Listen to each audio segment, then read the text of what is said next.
Duty করে গেছে, সে আমাকে বলে গেল যে ভোরের দিকে তো রুগীর চাপ কম থাকে, তখন ওরা শুয়েছিল। পিক আপ বলে আসছে নাকি, আসে টলিতে নামায় রাখে, ওরা লাশ এই পর্যন্তই রাখছে, এখানে রাখে থুই ওরা চলে গেছে।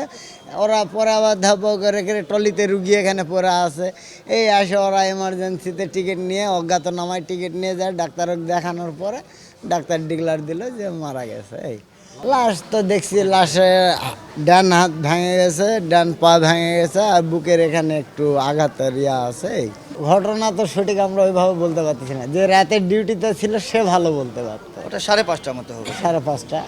5:30 হবে।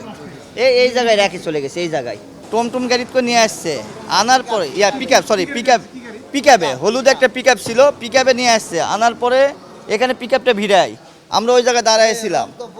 তারপরে ওখান থেকে ওরা ট্রলি নিয়ে আসে এখানে খালি কোনো রকম লাশ এই জায়গাতে রেখে দিয়ে ওরা চলে যায়, ট্রলির উপরেই, ট্রলি সহকারে এখানে পালা যাওয়ার মতো পালায় চলে গেছে। আমরা অনেকবার চেষ্টা করেছি, এই দাঁড়ান ভাই, মানে আমাদের কথা কোনো শোনেনি। আমার যে ডিউটি, মর্নিং ডিউটি, সেই ডিউটিতে এসে প্রেজেন্ট হয়েছি। এবং আপনি যে প্রশ্নটা করছেন সেটা হলো জুনায়েদ নামে একটা পেশেন্টের ব্যাপারে জানতে চাচ্ছেন।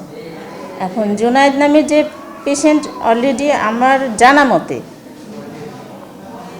উনি হচ্ছেন ফজরের নামাজের পর পিকআপে করে নাকি ব্রড ডেথ হিসাবে পিকআপে করে কারা যেন এসে বডিটাকে রেখে চলে গিয়েছে। সেই কর্মক্ষেত্র থেকে আমার তো আসলে মর্নিং ডিউটি, যারা ছিলেন সেখানে নাইটে হিসাবে অন্য একজন ডক্টর ছিলেন।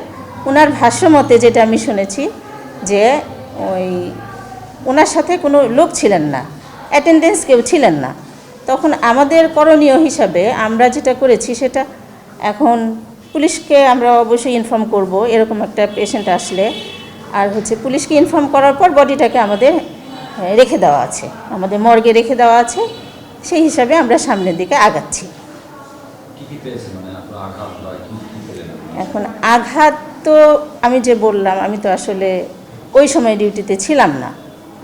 যেটা শুনেছি উনি আরটিএ নিয়ে নাকি অ্যাডমিট হয়েছিল, তারপরে বাকিটা যিনি ডিউটিতে ছিলেন তার সঙ্গে আপনারা যোগাযোগ করলে পারবেন। আমি ডক্টর রেহনুমা মুনমুন।